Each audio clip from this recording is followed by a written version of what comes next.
Muy buenas tardes a todos. Hoy tenemos el enorme placer de estar con don Alberto Venegas Lynch. ¿Qué tal? Muy buenas tardes. ¿Qué tal? ¿Cómo estás, Jano? Un gran gusto de hablar contigo. Y completó 2 doctorados, es autor de 27 libros, nada menos, y es miembro de las Academias Nacionales de Ciencias Económicas y de Ciencias de Argentina. Y también contamos con don Antonio Escotado, exfuncionario. ¿Qué tal, Antonio? Hola, buenas tardes. Pues si les parece, vamos a empezar, vamos a tocar muchos temas, no es una entrevista al uso, va a ser más bien una charla. Lo que estábamos comentando justo antes de empezar a hablar, que era esa intención que tenía el gobierno español de eliminar el dinero en efectivo, que bueno, el Banco Central Europeo le ha dicho que de momento no está permitido, pero ya vamos viendo cómo esta nueva normalidad post-pandemia, aunque no haya acabado, pero bueno, se supone que vamos a recuperar, va un poco enfocada a eliminar por completo el dinero en efectivo y de esa forma fiscalizarnos por completo. ¿Qué pensáis vosotros de esta medida? Bueno, primero de todo quiero decir que esa presentación, Antonio... Me la ha pedido él. Todo lo que la están escuchando se deben haber reído porque Antonio ha publicado una cantidad inmensa de libros y su triada sobre los enemigos del comercio Bárbara. tal vez haya sido uno de los puntales más extraordinarios de los tiempos modernos, ¿no? Pero quiero entrar al punto que señala Jano, y es de nuevo la manía del monopolio de la fuerza que llamamos gobierno de decidir qué es lo que hay que hacer, en este caso con la moneda. Dicen que hay que eliminar el efectivo para poder bancalizarse, lo cual quiere decir que el Leviatán va a tener más control sobre nosotros. Lo que en realidad hay que eliminar es la banca central, que es una institución nefasta y, como muchas veces he tratado de señalar, cualquiera sea la decisión que tomen los banqueros centrales, por más honestos y por más capaces que sean, va a ser expandir el dinero, contraerlo o dejar igual la masa monetaria, lo cual va a estar afectando siempre los precios relativos. En otros términos, como diríamos los argentinos, la banca central nunca puede dejar de meter la pata, siempre se va a equivocar, en cualquier circunstancia. Bueno, eso es la ley de Murphy, que dice que si en principio vamos al 50%, que no, que en realidad vamos al 99% en contra nuestra, si no tenemos máxima pericia y no libramos nada a la improvisación. En el caso este de lo que dice Jano de la liquidación del efectivo, bueno, recordemos, Alberto, por ejemplo, cómo Menger nos sacó del error tan habitual de pensar que el dinero pertenecía a las cosas decretadas, a los designios conscientes.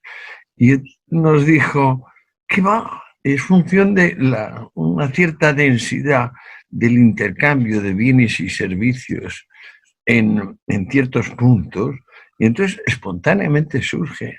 Luego también sabemos que el rey de Lidia fue el primero que hizo acuñaciones redondas, que luego Solón, el gran estadista ateniense, se dio cuenta de que eran denominaciones demasiado altas y que convenía hacer una monetización de cantidades discretas, y tuvo un inmenso éxito. O sea, eso fue prácticamente el lanzamiento económico, a mi juicio, de Atenas, porque tenía aquellas minas en Laurium relativamente cerca de plata que la apoyaban. Pues bueno, ahora vienen esta pandilla de analfabetos malintencionados, que lo mismo te explican un parricidio y un uxoricidio, es decir, el asesinato del cónyuge por violencia machista, olvidando la inmensa y absoluta responsabilidad individual que corresponde a cada persona, y naturalmente se quedan sin término para describir cuando quien mata al cónyuge o a los hijos es la señora, cosa que sucede no infrecuentemente desde la famosa Medea de la mitología griega. Entonces, claro, a mí todo el sistema actual español me parece como repasar una película de Drácula con maquillaje de comedia musical. Bueno, fíjate que el punto que sacas, Antonio, de Karl Menger, sí, me parece trascendental, porque Karl Menger dio en ese libro Principios de Economía Política, dio el puntapié inicial para mostrar que el dinero no se diferencia en estos contextos de otras mercancías que podemos elegir. Por eso cuando la gente pregunta, bueno, pero si dejamos liberado al mercado, a las relaciones interindividuales, ¿qué moneda se va a elegir? Como tú empezaste a contar recién, en Persia eran las sedas, el ganado en Grecia, en la Virginia colonial el tabaco, después el oro y la plata. No sabemos si va a ser una canasta de mercancías, si va a ser el platino. Es la gente que va a elegir. Y cuando se dice, bueno, pero ¿qué cantidad de moneda tiene que haber? Es lo mismo que preguntarse qué cantidad de zanahorias tiene que haber, o de pollos, o de lechuga. Es la misma pregunta.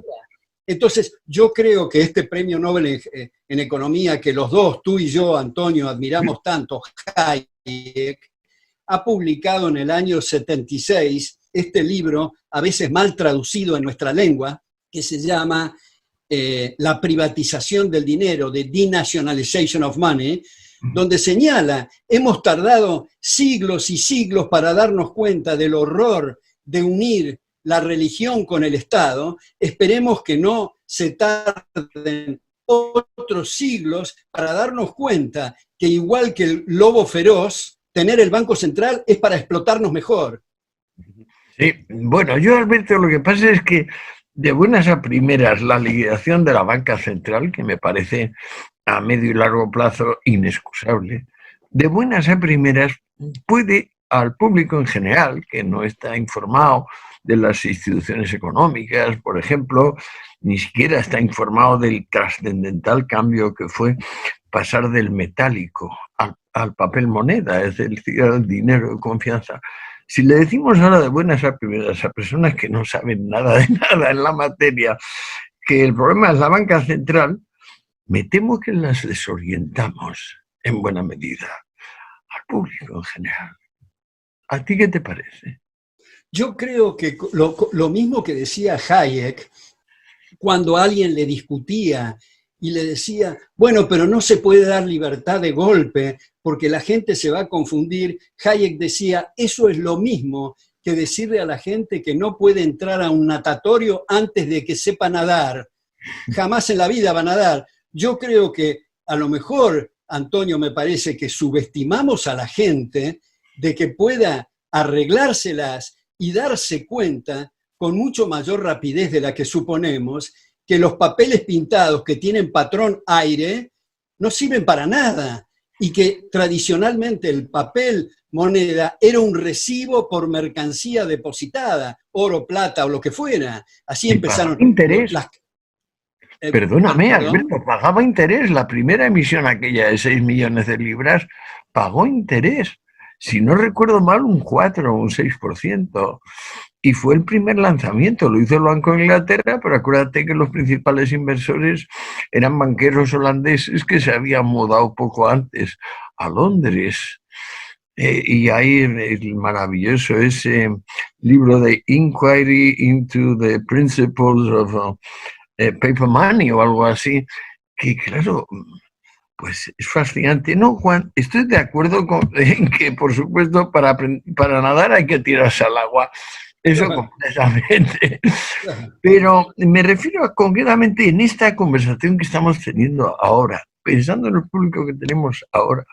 Si tú les planteas hasta qué punto es anacrónica, y siempre lo fue, la banca central, pues entonces quizás, pues no sé, alguno se desengancha y puede decir, pues Alberto es de los del 100% de garantía bancaria y por tanto inmediatamente liquidación del crédito, fulminación del crédito inmediato y tal.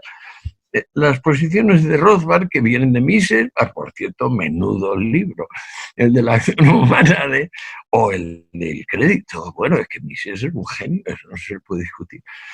Pero Mises es anticomunista, Alberto. A mí me parece que ser anti algo ya debilita la posición. Coincidimos, Antonio, coincidimos. Somos los dos pro libertad, pro respeto de las autonomías individuales. Pero en ese sentido, mi conjetura, y es solo una conjetura, desde luego me puedo equivocar, en el caso argentino y tal vez de otros lados, si a la gente se le dice, oye, a partir de ahora puedes elegir tu activo monetario y tu dinero, el primer paso va a ser ir al dólar y abandonar los absurdos que tenemos como el peso argentino y otras monedas similares. Ahora, ¿cuál va a ser el otro paso? Los mismos banqueros van a usar su imaginación para atraerse a la gente y para vender ideas. Oye, este dinero está respaldado en diamantes o en platino o en plata, y así van a competir. Pero hoy no pueden ni siquiera pensar en eso porque está prohibido por el dueño y señor del sistema monetario, que es la banca central, que se ha establecido según las cartas orgánicas para preservar el poder adquisitivo del dinero, y ninguna banca central en la historia, no digo universal porque es un poco grande, pero de nuestro planeta, nunca ha preservado el poder adquisitivo de ninguna unidad monetaria. Entonces me parece que en este sentido la propuesta que ha abierto Hayek, y que ahora hay una bibliografía muy frondosa, especialmente en el mundo anglosajón, en esto, creo que hay que tomarla para el debate. Y en este sentido te agrego, Antonio, algo que tal vez coincidas, pero a mí me atrae mucho una expresión que es de la izquierda más radicalizada, del Mayo francés, un graffiti que, dicho sea de paso, en mi nuevo libro, que paso el aviso, que se va a llamar Maldita Coyuntura, para dejarnos de discutir coyunturas e ir al fondo del tema, este texto que tanto me atrae del graffiti francés dice: seamos realistas, pidamos lo imposible. Y de tanto pechar, empujar e ir al fondo de las cosas, son en verdad realistas porque están marcando las agendas.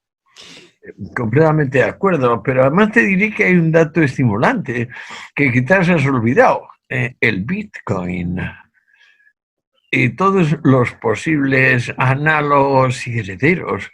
Acuérdate que el Bitcoin salió casi a la par, si no recuerdo mal, a $6, y ahora está a 8.000 aproximadamente.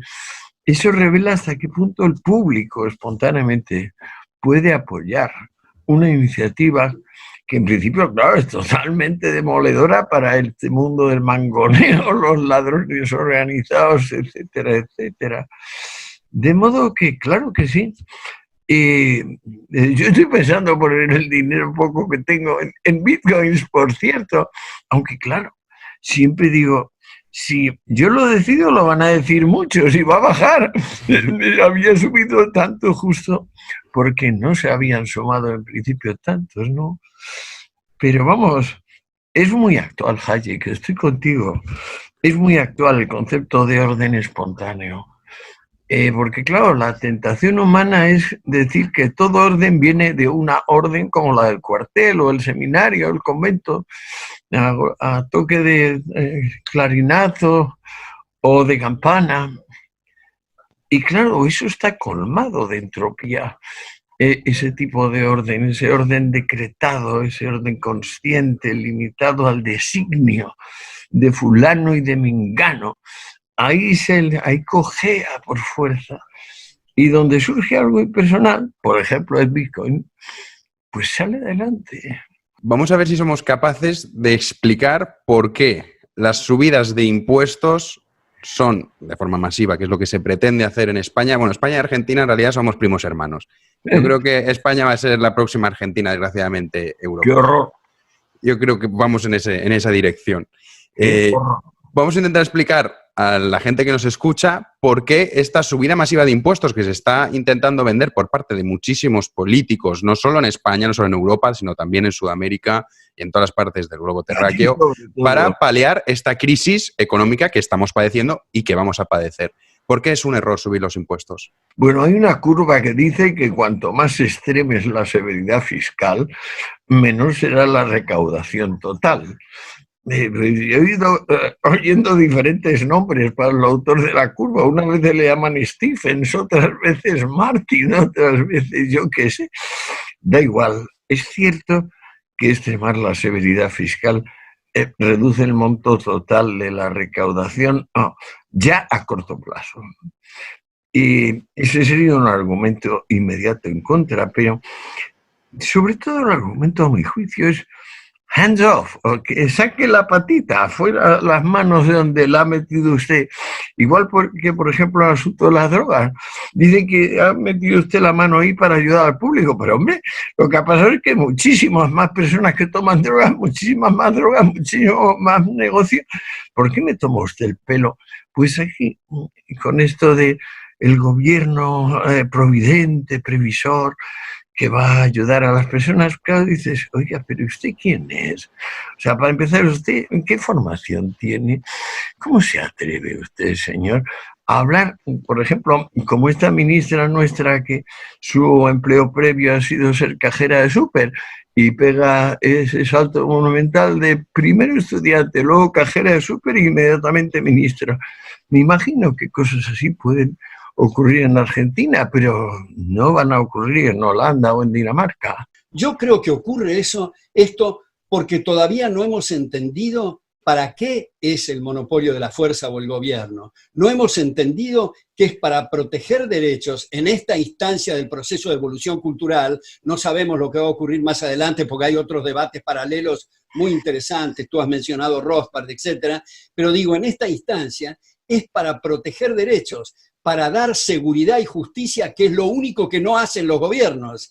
Entonces, el tema es que si es ilimitado el engrosamiento del Leviatán y que formamos la sociedad como si fuera un inmenso círculo donde todos tenemos metidas las manos en los bolsillos del prójimo, eso es invivible, no se puede sostener. Entonces, me parece que el tema es educativo y quiero terminar esta intervención con dos temas. Uno, el que acaba de tocar Antonio respecto de las drogas, que quiero decirle que él me ayudó muchísimo en su trabajo muy conocido sobre las drogas, y los que empezaron a cambiar mi actitud, que reconozco y confieso públicamente que era pésima, porque yo tenía hace unos 40 y pico, tal vez 50 años, la posición de que había que prohibir las drogas, y fueron alumnos míos de la Universidad de Buenos Aires, citándolo Antonio Escotado, que me convencieron de mi error garrafal.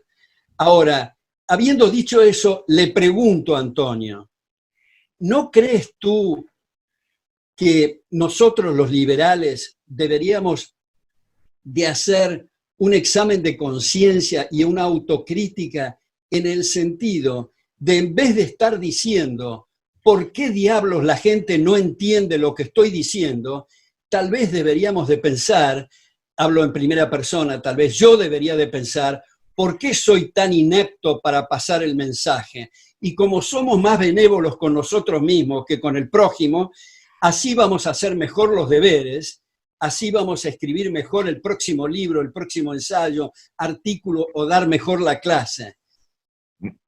Completamente de acuerdo, Alberto, completamente de acuerdo. Y bueno, como creemos, yo lo creo y tú lo crees, que vamos a ser capaces, tengamos el tiempo que tengamos. Pues claro, estamos básicamente felices. A mí me gustaría destacar que los filósofos son siempre hombres felices.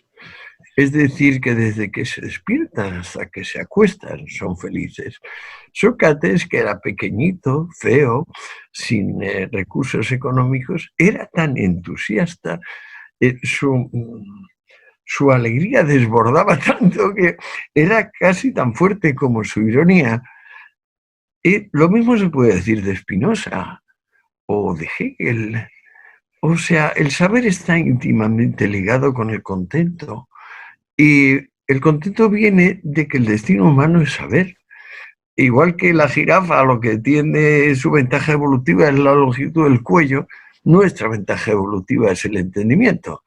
Y entonces el que no ejercite el entendimiento pues está traicionando a la especie.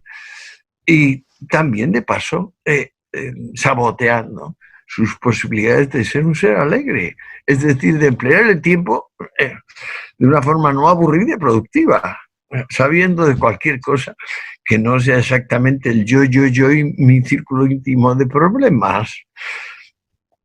Entonces, transmitir a los demás, que es en lo que terminaba tu intervención, transmitir a los demás lo que nosotros hemos ido experimentando, sabiendo, es en parte en función de la franqueza, en parte en función de la precisión alcanzada por nuestro estudio, y finalmente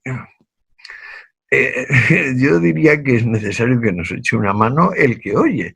Es decir, que hay una maduración efectiva del receptor del mensaje, pero yo lo noto. Es decir, a mí los medios, por ejemplo, de mi país, me tenían silenciado de esa historia general de las drogas.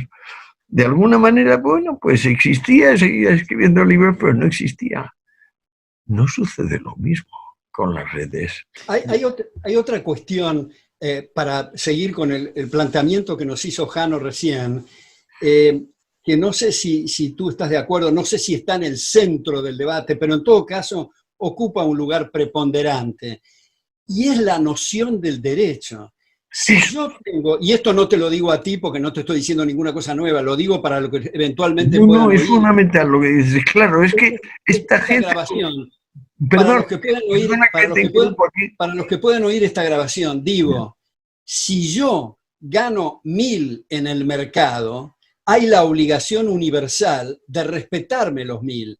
Pero si yo gano 1.000 y digo que me tienen que entregar 2.000 cuando no lo gano en el mercado y me otorgan ese derecho, entre comillas, quiere decir que le voy a dar un manotazo al bolsillo del vecino, lo cual significa que voy a lesionar su derecho, lo cual convierte en un pseudo derecho. Yo creo que lo que preguntaba Jano recién de por qué el tema de los impuestos, yo creo que una razón es que no hemos entendido el significado del derecho y estamos cayendo en la era de los pseudo derechos. Derecho a una motocicleta con 2 caños de escape, derecho a vitaminas, a hidratos de carbono, derechos. Pero fíjate, hace relativamente poco, siempre pongo este ejemplo, en la Asamblea Constituyente de Ecuador, en la época de Rafael Correa, seriamente propusieron incluir en la Constitución, afortunadamente esto no prevaleció y no tuvo lugar, pero lo propusieron, incluir en la Constitución el derecho a la mujer al orgasmo. Fíjate, si no es igual esto a una producción cinematográfica de Woody Allen. Esa es la era en que estamos viviendo, sí, la no comprensión de lo que significa el derecho. Entonces, termino con esto. Yo creo que, salvo honrosas excepciones, en la mayor parte de las facultades de derecho no egresan abogados, que significa defensores del derecho, sino estudiantes de leyes que pueden recitar que la ley tal, párrafo tal, inciso tal, dice tal cosa, pero no tienen la menor idea de cuáles son los mojones o los puntos de referencia extramuros de la ley positiva. No saben aquello de Ulpiano, de dar a cada uno lo suyo y cómo remite lo suyo a la propiedad. No tienen la menor idea de eso.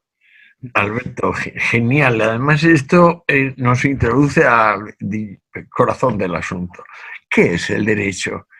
Pues el derecho es precisamente lo que no son los reglamentos, lo que no son los decretos. El derecho se puede resumir, como decía Hume, en 2 normas. Una, la propiedad jamás se adquirirá ni se perderá por fraude o violencia. 2, los pactos se cumplen. Ahí está todo el derecho. También lo llaman derecho natural, también Ulpiano lo llamaba justicia, pero no te olvides que en la misma época, o inmediatamente antes de que Marx piense su dictadura proletaria y Comte su dictadura pragmática o positiva, Bentham está proponiendo a los gobiernos de todo el mundo, entre otros al gobierno norteamericano, que entonces América está presidida por Madison, y le está proponiendo: yo le voy a dar un sistema completo de reglamentos que sustituya al derecho.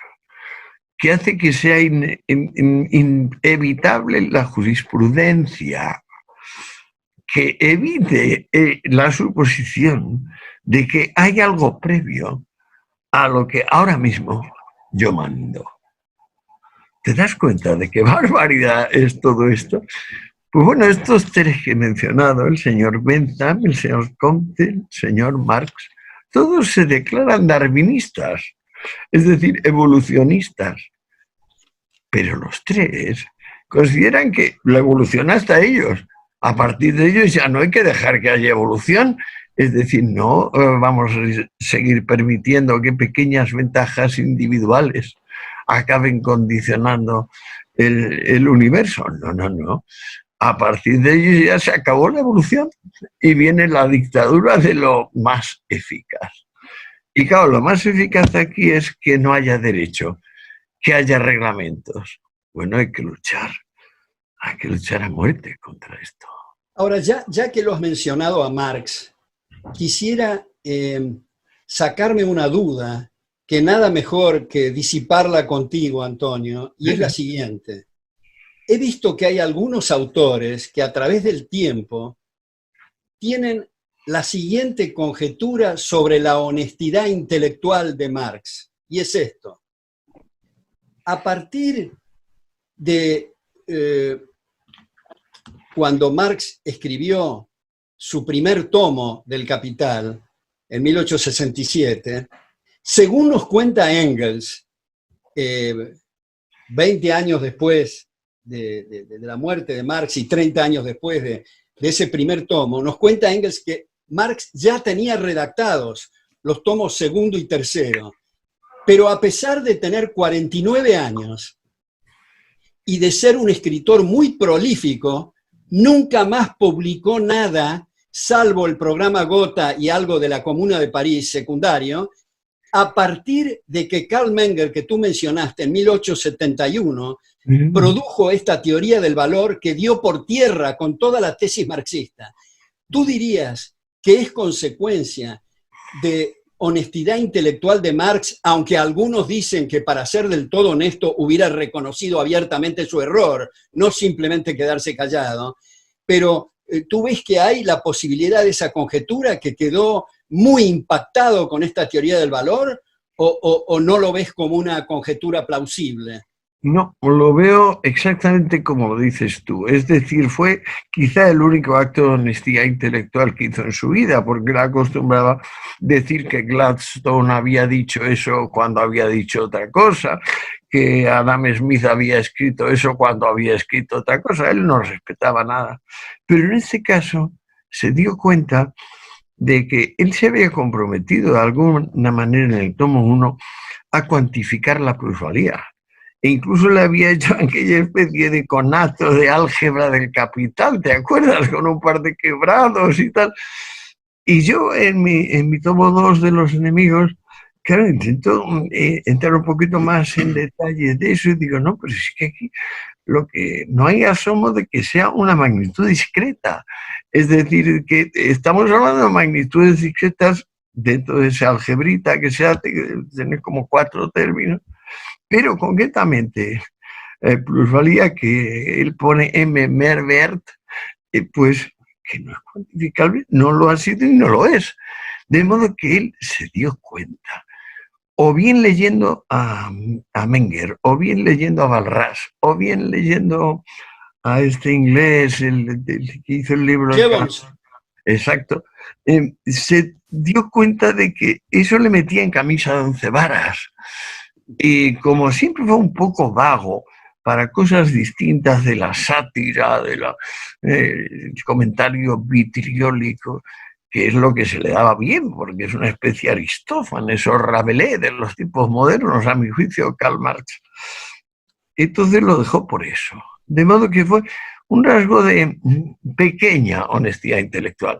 La verdadera honestidad intelectual habría sido decir, mire usted, esto de la álgebra que yo he propuesto en el tomo 1, esto resulta que sí, que estoy utilizando magnitudes discretas aquí, pero esta M no lo es. Y una cosa que ha introducido Alberto antes, hablando sobre el mensaje liberal, por qué no triunfa y que deberíamos autocriticarnos, ¿creéis que no está un poco relacionado también con aspectos sociales y, digamos, la conducta social según el país en el que vivas? Porque, por ejemplo, un ejemplo muy claro, Suiza. En Suiza hicieron un referéndum hace unos años para aumentar los días de vacaciones y votaron en contra. Sin embargo, todo ese mismo referéndum, si lo trasladásemos a España o Argentina, me temo que el resultado sería cuanto menos diferente. Entonces, ¿no cree que a lo mejor está relacionado también con la cultura que tenga la población en aspectos económicos para que el mensaje liberal triunfe o no?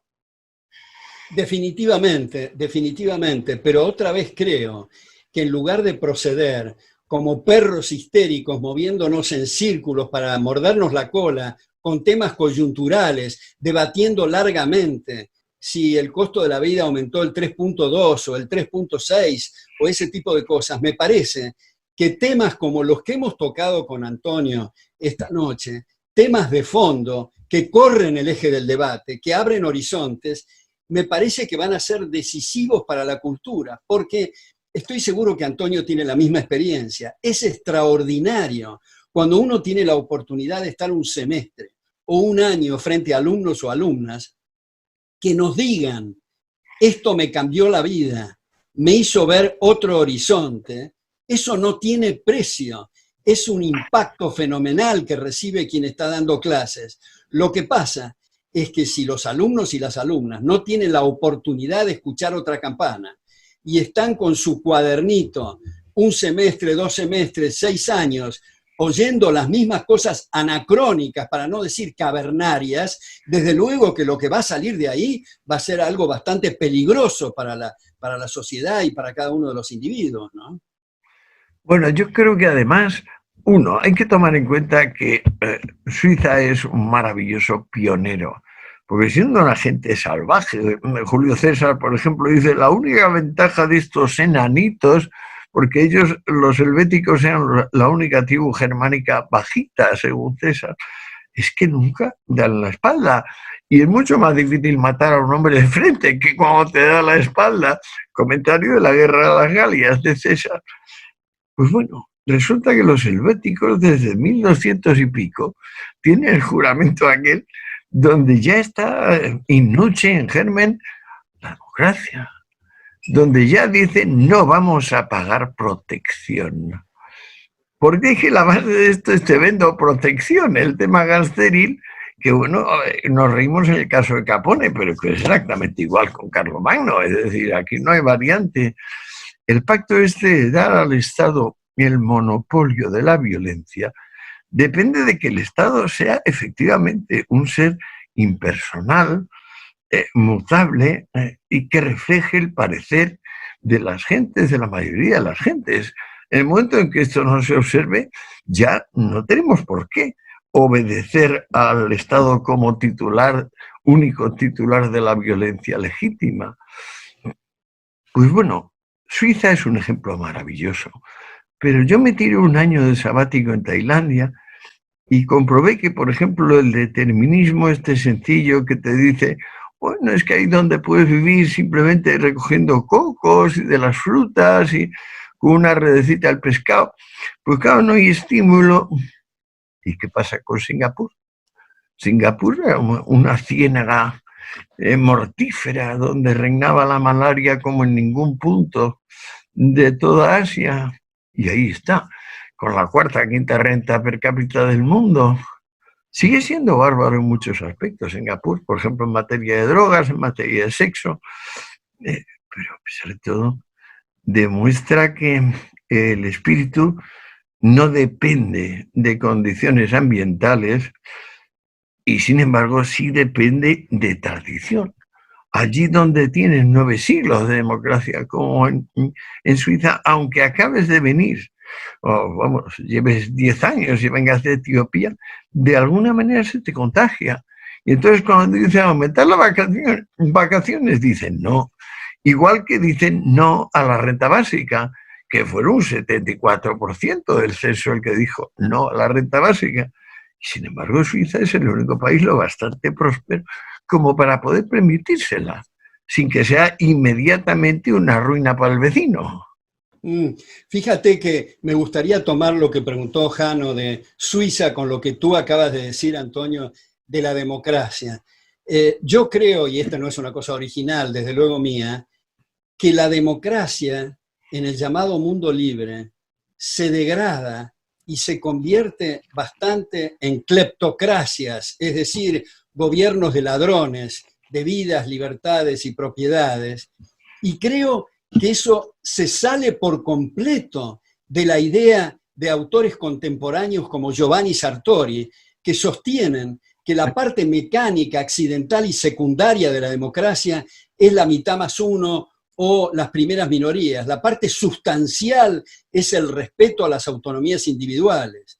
Entonces creo que en lugar de estar esperando los distintos ciudadanos de los distintos países a ver cómo serán los resultados de las próximas elecciones, tenemos que pensar en nuevos límites al Leviatán para que dentro de algunos años no corramos el riesgo de convertir al planeta Tierra en un enorme gulag en nombre de la democracia.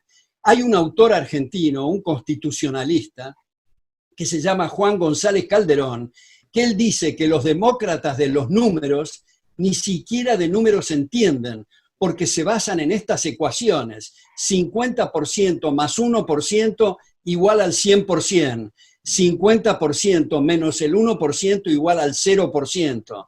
Las dos ecuaciones son falsas. Entonces, yo a veces propongo, y cuando propongo lo que voy a decir es solamente para hacer trabajar las neuronas y la imaginación, y no necesariamente para decir esto que voy a proponer, pero para pensar en nuevos límites, y es tomar un pasaje de Montesquieu, del espíritu de las leyes, que ha sido muy poco explorado, y que dice más o menos textualmente: está en la índole de la democracia elegir al gobernante por sorteo. Entonces la audiencia, cuando digo eso, me dice: pero ¿cómo? Este individuo debe tener una falla cerebral de envergadura, ¿cómo puede proponer el sorteo? ¿Quiere decir que cualquiera puede gobernar? Exactamente, cualquiera puede gobernar, porque como dice Karl Popper, lo importante son las instituciones y no las personas. Es irrelevante si es Pedro o Juan. ¿Cuál va a ser el incentivo si se establece un sistema así? La gente va a correr y decir: bueno, entonces tengo que proteger mi vida, mi libertad y mi propiedad. Y eso es exactamente lo que se necesita, tener instituciones fuertes, como dice Popper en La sociedad abierta y sus enemigos, y abro comillas porque es textual, para que el gobierno haga el menor daño posible. Sí, eso también lo explicaba muy bien Robinson y Acemoglu en su libro ¿Por qué fracasan los países?, que es verdaderamente el desarrollo son las instituciones.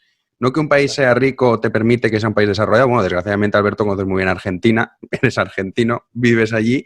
Un país rico que a principios de, finales del 19, principios del 20, era los países más ricos del mundo y que hoy en día se encuentra en la más absoluta miseria. ¿Cómo es posible revertir esa situación? ¿O tú crees que casos como el argentino no tienen salida? ¿Es un círculo vicioso del cual es muy difícil salir?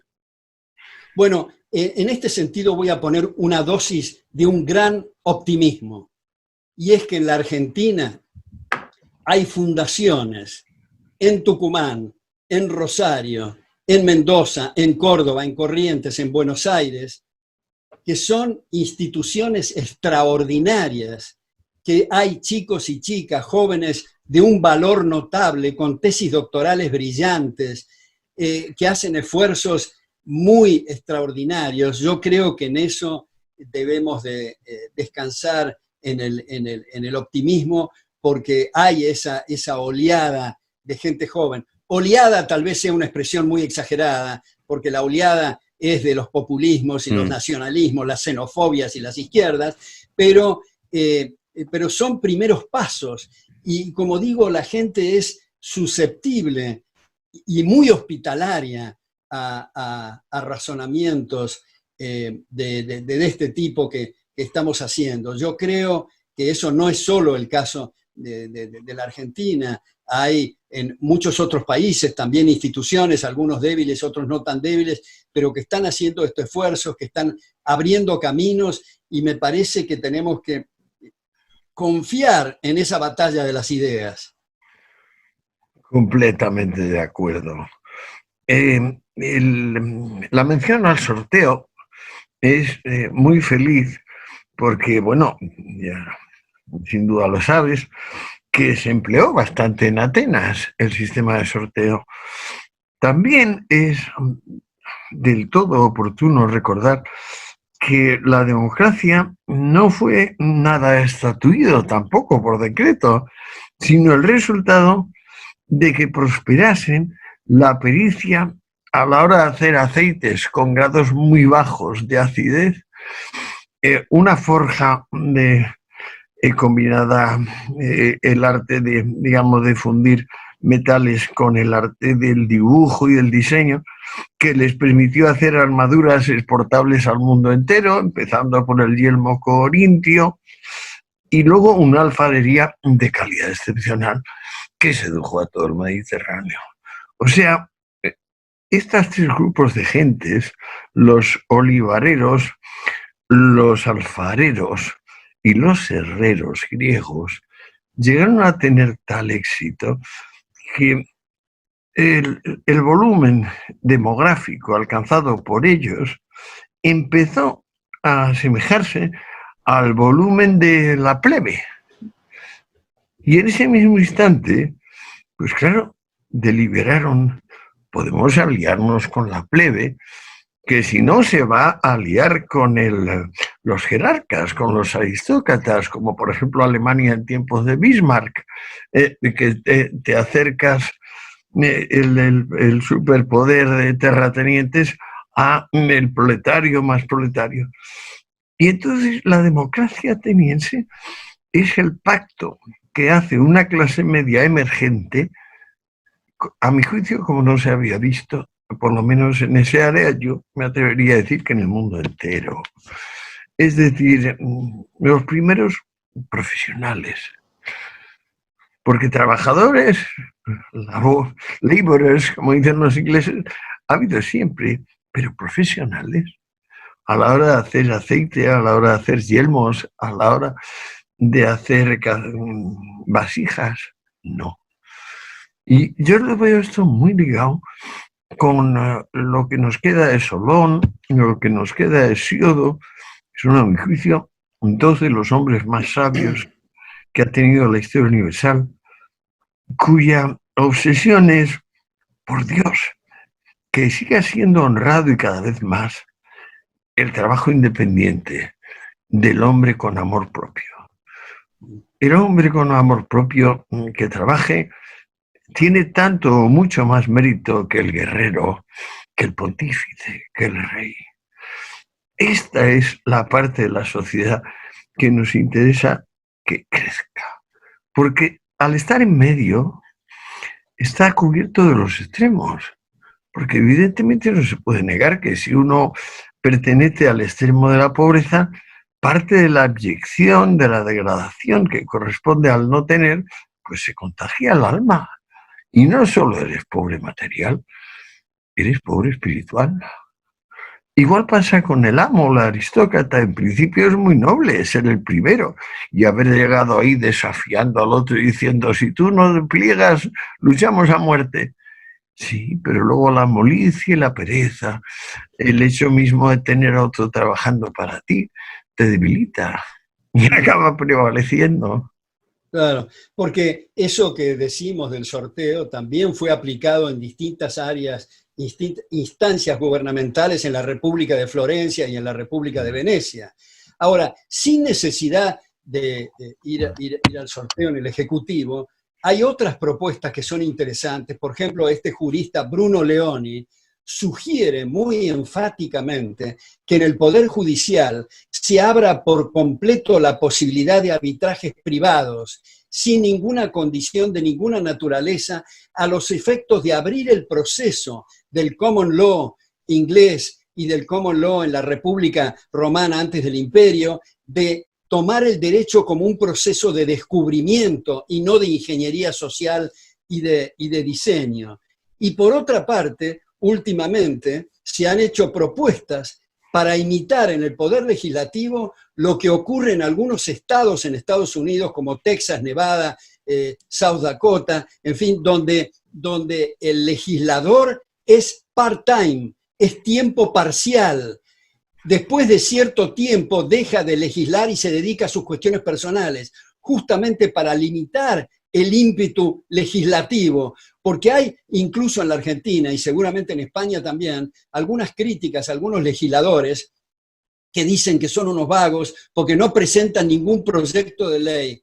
Pues bendito sea que no presenten un proyecto de ley si el problema es que estamos inundados de la ley, igual que con la moneda que hablábamos antes, la inflación de la ley implica el deterioro del valor de la ley. Ahora, respecto de lo que decías de los guerreros y los trabajos independientes, se me ocurre agregar que, como decía Herbert Spencer, y entre nosotros el gran Juan Bautista Alberdi, en lugar de tener en las plazas monumentos de militares y de políticos que son los que han puesto palos en la rueda al tema, habría que poner los monumentos a empresarios que son los que nos permiten tener aeronavegación, transportes, comunicaciones, computadoras, anteojos, medicamentos, alimentos, etc.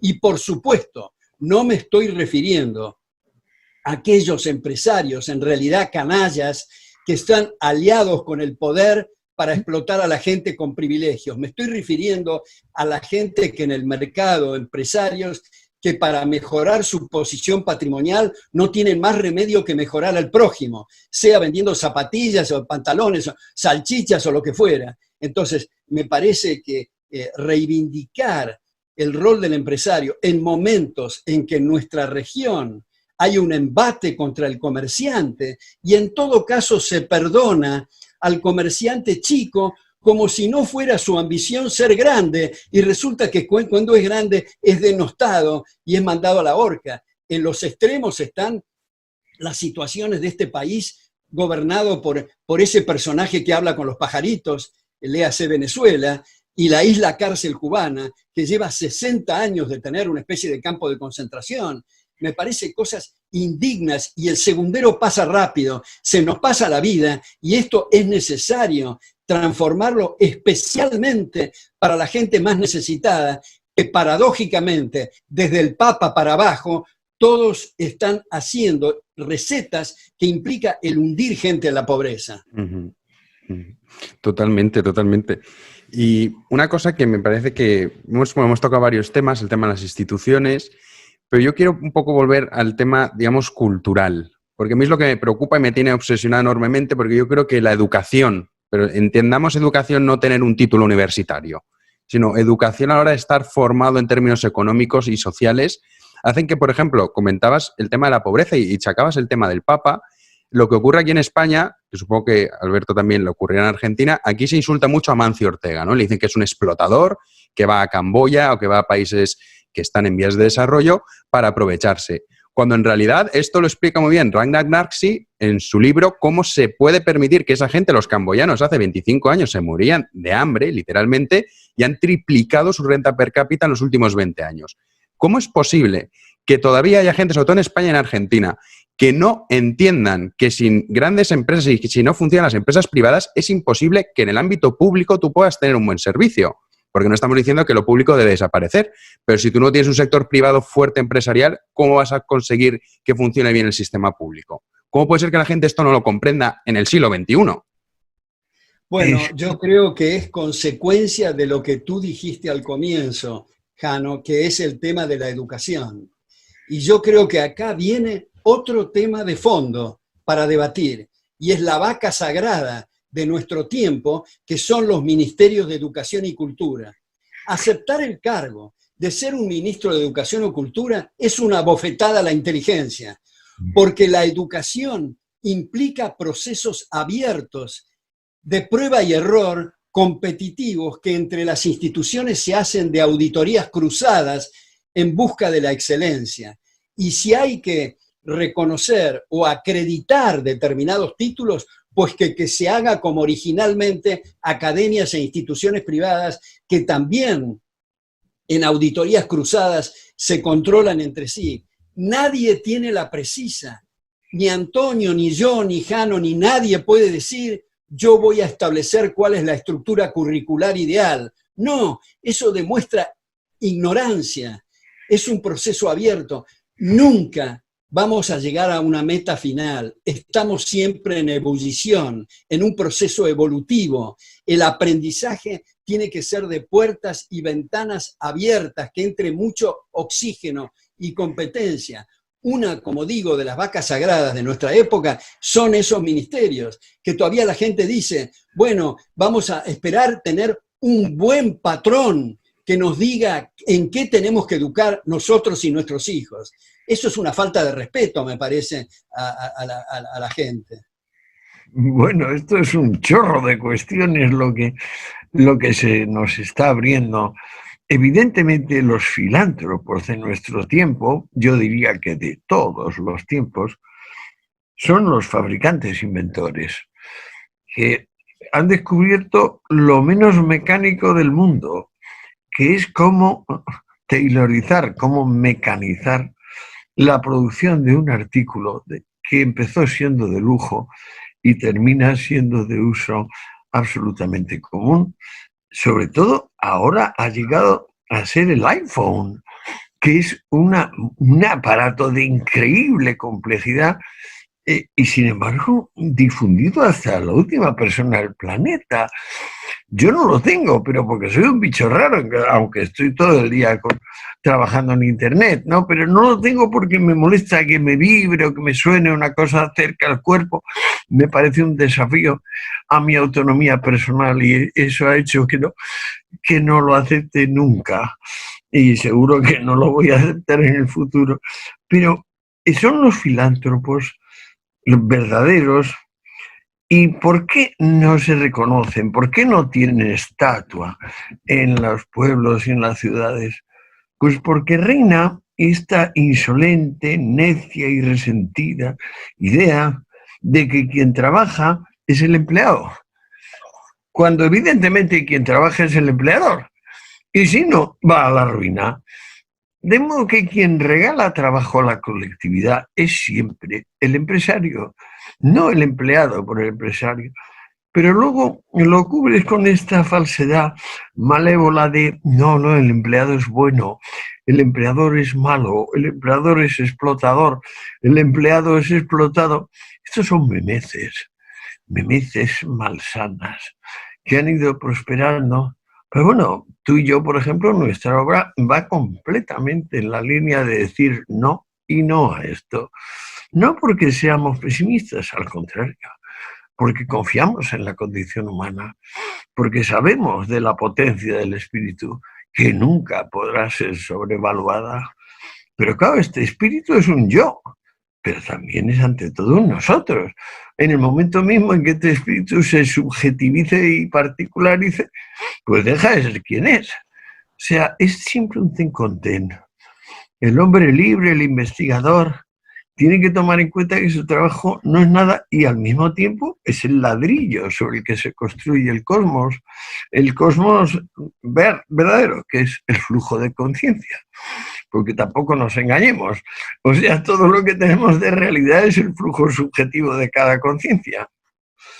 Sí, yo celebro, Antonio, que yo no soy el único bicho raro, somos dos que no usamos el iPhone. ¡Qué maravilla! Yo soy muy criticado por mis alumnos, por mis amigos y por mi familia, incluso de no usar esos aparatos. No los uso. Tampoco estoy en Facebook, a pesar de que aparezco como una cosa que dice que no es oficial, porque francamente no quiero aparecer en cualquier momento desnudo bañándome, quiero preservar mi intimidad. Apenas he logrado entrar en Twitter, que te confieso que estoy muy entretenido con los debates en Twitter, que le tenía cierta alergia y ahora estoy en eso. Pero tomo lo que tú dices, que incluso la gente menos sospechada y de mejor buena voluntad habla de la clase trabajadora. Esa expresión implica adherir de facto a la teoría de la explotación marxista. Sí. Como tú dices, como si el empresario no fuera un trabajador. Todos los que trabajan son trabajadores, es una tautología, una redundancia bastante grotesca, por cierto. Y también en este contexto yo agrego que te confieso, Antonio, que a mí la expresión clase media, clase alta, clase baja, no me resulta, porque eso tiene una genealogía otra vez de Marx, que tenía razón en lo que decía, aunque partía de una premisa equivocada. Y el silogismo era que es de una clase distinta de persona el proletario respecto del burgués, porque tenían hilos argumentales y razonamientos distintos en el polilogismo. Nunca ningún marxista explicó en qué consiste la diferencia con la lógica aristotélica, y el propio Hitler, después de hacer una serie de disquisiciones inauditas sobre la clasificación de lo que él denominaba razas, al final tuvo que reconocer y decir y adherir a la tesis marxista de decir, en el fondo es un problema mental. Por eso en los campos de concentración estos criminales tenían que tatuar y rapar a sus víctimas para distinguirlas de sus victimarios, porque no hay ninguna forma de hablar de ese estereotipo e invento absurdo que es la raza, puesto que todos venimos de África. A mí me causa gracia cuando en Estados Unidos los de piel oscura se dicen algunos afroamericanos. Bueno, yo soy afroargentino, que todos venimos de África. El color de la piel y los rasgos físicos son una consecuencia de haber estado ubicados en distintos lugares geográficos. Nada más, nada menos que eso. No, todos compartimos 4 grupos sanguíneos, toda la humanidad. No hay tal cosa como raza. Entonces, me parece que clase baja me parece una cosa repugnante, clase alta me parece una cosa frívola y clase media me parece un esperpento. Yo creo que, ¿qué es lo que se quiere decir cuando se habla de clase? Bueno, ingresos distintos. Bueno, pues señor, digamos eso, ingresos altos, medios y bajos, pero no hablemos de clase. Bueno, pero es que a mí ahí me tocas una cosa que probablemente te consta que he estudiado a fondo, que es el concepto de clase en Marx. El clase solo tiene sentido si consideramos que lo previo a las clases son las castas. Y que con las castas lo que impera es la ley de la cuna. Allí donde naciste, allí mueres. Y si eres de alta cuna, pues te van a tratar de una forma, y si eres de baja cuna, pues te van a tratar de la otra. El gran progreso de las clases sociales es que las castas son inmóviles y las clases son proverbialmente móviles. Y tremenda deshonestidad intelectual de Marx le lleva a llamar clase lo que llamamos y llamaremos casta. Es decir, él considera que la clase no es móvil, y para empezar que él y Engels no son la demostración de la movilidad, es decir, de cómo una persona perteneciente a la burguesía o a la pequeña burguesía se puede desclasar y proletarizar como ellos dos y convertirse en delegados de la masa laboral. De modo que esto es una incoherencia malintencionada de Marx que él mismo paga, diciendo en 1848 que el mundo se divide en 2 grandes clases, la burguesía y el proletariado, y luego admitiendo en el capítulo 52 final del tomo 3 del Capital, todo esto compuesto por Engels, que si vamos a tenernos a los ingresos como fundamento de las clases sociales, en vez de haber 2, hay miriadas, textualmente. Lo separan 19 años, un texto del otro. Pero claro, la incoherencia es manifiesta. O sea, no pueden ser 2 y al mismo tiempo miriadas. Pero es típico de este hombre hacer estas cosas. Yo comparto plenamente tu espíritu y lo que acabas de decir, pero yo creo, insisto, que la expresión clase no es compatible con la sociedad abierta, porque no se trata de clases distintas de personas, aunque haya movilidad social, no se trata de clases distintas de personas, se trata de la misma naturaleza de los humanos que cambian en distintas posiciones de ingresos simplemente. Ahora, Marx ni ningún nazi, desde luego, han explicado en qué consiste concretamente las hilaciones distintas del proletario o del burgués. ¿Qué pasa con el proletario que se gana la lotería? ¿Qué pasa en su mente? ¿Cómo razona? ¿Qué pasa con el hijo de un proletario y una burgués? ¿Cómo es sus hilaciones lógicas? ¿Qué pasa con un burgués que se funde, digamos? Me parece que esto demuestra el polilogismo, que es una enorme incoherencia. Me parece que si nos queremos referir a los ingresos, es mejor decir eso, ingresos medios, altos, bajos, porque por más que haya movilidad social y hay estas cosas que se han introducido en nuestra época, como el impuesto progresivo, es uno de los hachazos más fenomenales a la gente más necesitada, porque el impuesto progresivo precisamente bloquea la suba y la baja en la pirámide patrimonial, primero. Segundo, es un castigo a la eficiencia. Decimos que tenemos que ser eficientes, que hay que producir, pues resulta que si alguien es eficiente recibe más que proporcionales palos fiscales. Y es distinto el impuesto proporcional, porque ya se sabe que el 10% de 1.000.000 es más que el 10% de 1.000, pero progresivo, es decir, que progresa la tasa. Por eso es que en Estados Unidos requirió una reforma constitucional en el año 1913, para introducir el impuesto progresivo. Por eso es que Alberdi en la Argentina se oponía al impuesto progresivo y por eso es que Marx adhiere tan fervientemente al impuesto progresivo en el manifiesto comunista que tú mencionaste de Marx y Engels en 1848. Es uno de los puntos. Es curioso que en nombre de la lucha contra el comunismo y el totalitarismo estemos en Occidente adoptando literalmente los 10 puntos del manifiesto comunista. Es curioso cómo podemos salir de esa situación con esa cuestión, como decía Jano antes, el problema es cultural, el problema es de educación. Y la gente cuando uno dice esto, dice, bueno, pero la educación es muy a largo plazo. Por supuesto que es a largo plazo, pero cuanto antes empecemos mejor. Entonces, yo creo que acá viene otro asunto, y por supuesto que no me estoy dirigiendo a Antonio y a Jano, pero sí a los que eventualmente nos se pueden estar oyendo. Tenemos que darnos cuenta que todos estamos interesados en que se nos respete. No importa si nos dedicamos a la jardinería, a la música, a la literatura, al derecho, a la economía, la medicina o lo que fuera.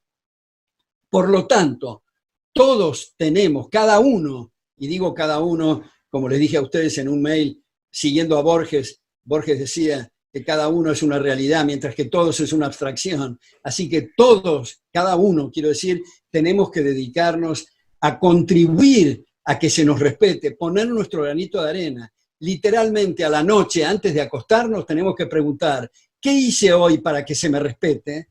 Si la respuesta es nada, estas son las consecuencias, lo que estamos viviendo. Cierto, cierto. Ahora, cuando hablamos de clases, es con la rémora de Marx. O sea, serían mucho más adecuados otros términos, porque la esencia del fenómeno es que una sociedad coagulada o inmóvil se moviliza y entonces empieza la suerte y el mérito a tener resultados, cuando antes los tenía, pero sistemáticamente eran recortados y la persona que de orden inferior, que por alguna circunstancia parecía que llegaba al orden superior, era ejecutada y punto, y no hay problema. Y así pasó más de medio milenio. Entonces, siguiendo el pie forzado de Marx, no solo polisémico o alógico, sino malintencionado, hablamos de clases. Pero como en realidad lo que tenemos es movilidad social, que es lo que no había antes, ¿cuál es la forma perfecta de impedir la movilidad social? El impuesto progresivo sobre la renta. ¿Estamos de acuerdo? Pero acuérdate que en el año 13 se aprobó el impuesto porque la Secretaría del Tesoro había informado que sería imposible instituir la ley seca perdiendo aproximadamente 1/3 de la recaudación pública, y que la única forma de compensar el 1/3 de la recaudación pública que venía del impuesto sobre vinos, alcoholes y cervezas era pues el impuesto sobre la renta. la solución suiza, si no recuerdo mal, es una banda de fluctuación del impuesto del IRPF que llamamos aquí, como del 17 al 30%. O corrígeme si estoy equivocado. No tengo esa información, Antonio, pero creo que lo ideal desde el punto de vista fiscal es la proporcionalidad, no la progresividad, de ninguna tasa progresiva. Creo que debería de ser proporcional, el mínimo impuesto posible, lo más simple posible, porque hoy día muy poca gente es la que sabe cuántos impuestos tiene que pagar. Tiene que caer en las fauces de esa profesión que se llaman los expertos fiscales, que en realidad en un sistema civilizado deberían dedicarse a actividades útiles. Sí, sí, desde luego. Yo, por ejemplo, no sé lo que me toca este año a pagar y tengo que decidirlo en 7 días, que es lo que me queda para hacer la declaración. Bueno, tú tienes el problema que vendes, tú tienes el problema que vendes muchos libros. Y tanto. No, pero además es un pseudo problema, como puedes imaginar, pero sí que es un problema, porque el libro que escribes y vendes mucho, has tardado 20 años en hacerlo. Y entonces no te lo distribuyen en 20 años para nada. O sea, te van liquidando en función de lo que consideran. No, cuando hablé de Suiza, no es tanto porque esté de acuerdo con el 17, el 30 o lo que sea, sino porque me gusta una banda muy estrecha. Yo suprimiría la banda, desde luego, y haría, si acaso, por necesidades del erario público, en función de las obras comunes que hay que hacer, pues bueno, sí, un impuesto personal, en vez de un impuesto indirecto. Pero mantenerlo en una oscilación del 10%, como me parece el caso suizo, es como el mal menor, ¿no? Al fin y al cabo, la democracia también es el mal menor ante la tiranía o la oligarquía. De modo que, una de dos, o realmente cuando venga la inteligencia artificial nos permitirá establecer cuáles son las necesidades reales de amortización de cada sistema particular. O si no, podemos plegarnos por populismo, por aceptación de que si no va a haber muchas personas estimuladas al rencor y a la agitación. Eso, un cuarto de impuesto directo. Ahora, desde luego, me parece indeseable, estoy contigo. O sea, ¿qué es esto? ¿Por qué se mete la mano en el bolsillo del ciudadano? ¿Qué es esto? ¿En nombre de qué? Claro. Yo creo, Jano, bueno, ahora ya hace 1 hora y cuarto creo que estamos, tal vez no tengamos mucho más tiempo, pero acá tocó un punto, Antonio, que daría para otra conversación tan amistosa y agradable como la que hemos tenido hoy, sobre eso que yo considero que es una contradicción en los términos, que es inteligencia artificial. Pero daría para otra. Esa la podemos programar para otra ocasión, pero yo antes de cerrar sí que me gustaría, porque habéis mencionado el manifiesto comunista, creo que era el punto 2 de esos 10 puntos que recoge Marx y Engels sobre el impuesto progresivo, creo que era el 2.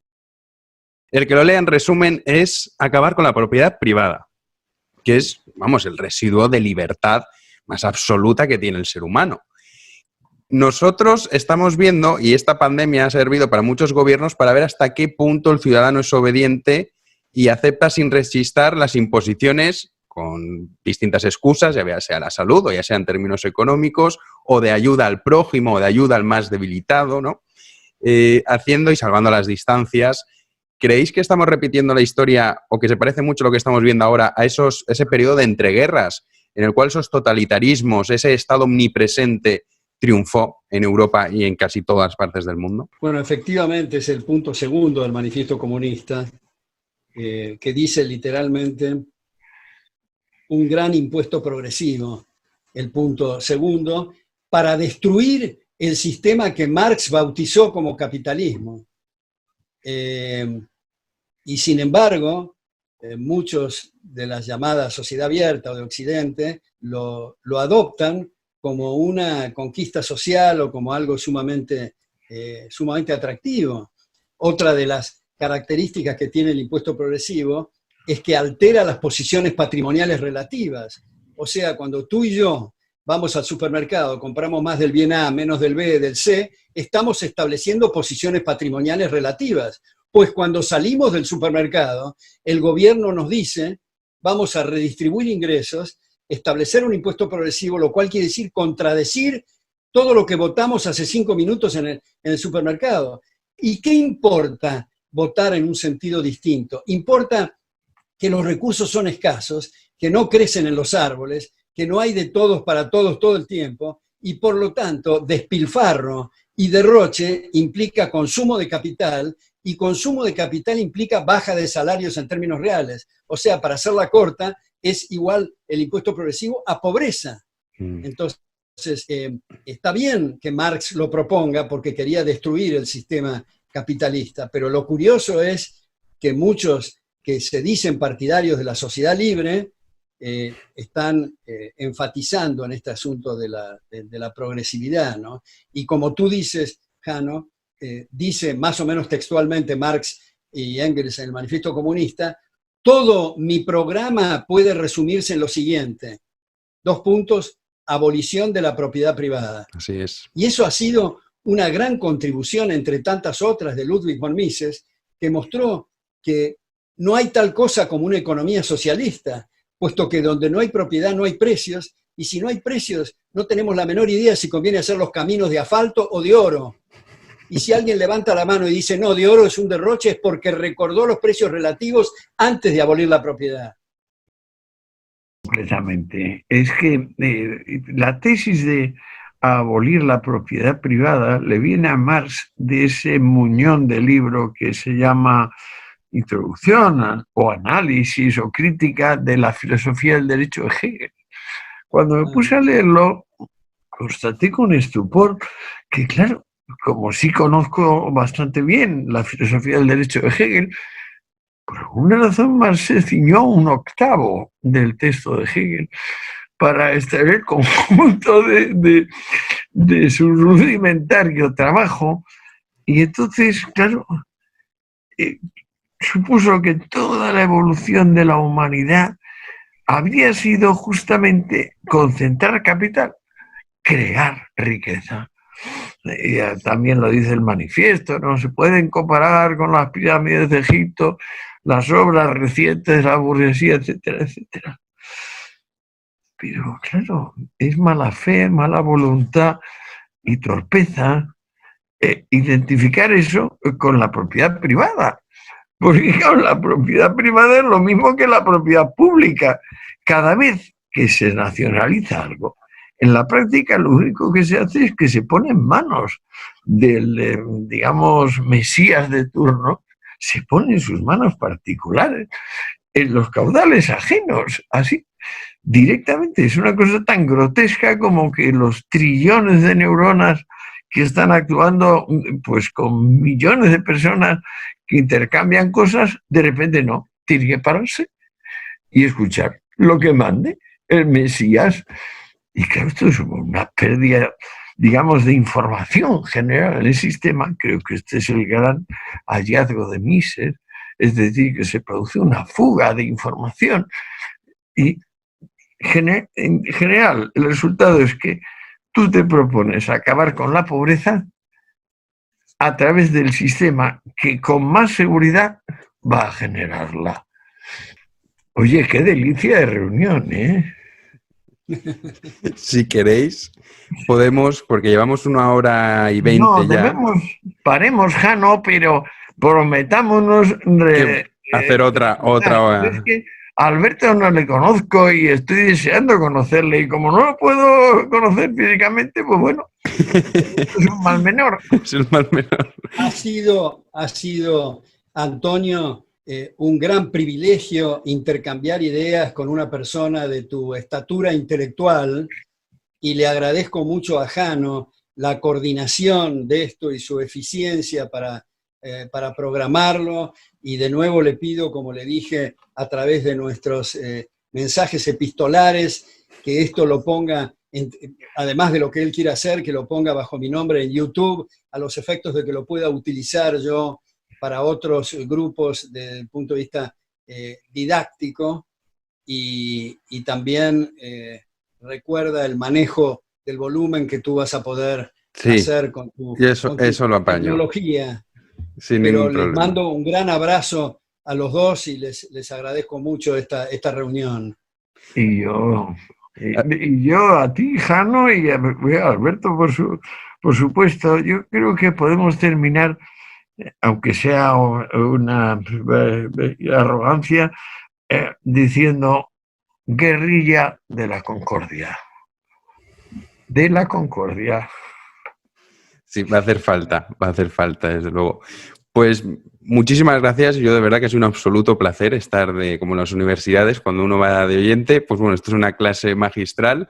Espero que los espectadores también lo hayan disfrutado y prometemos en una futura ocasión volver a hacer esta reunión.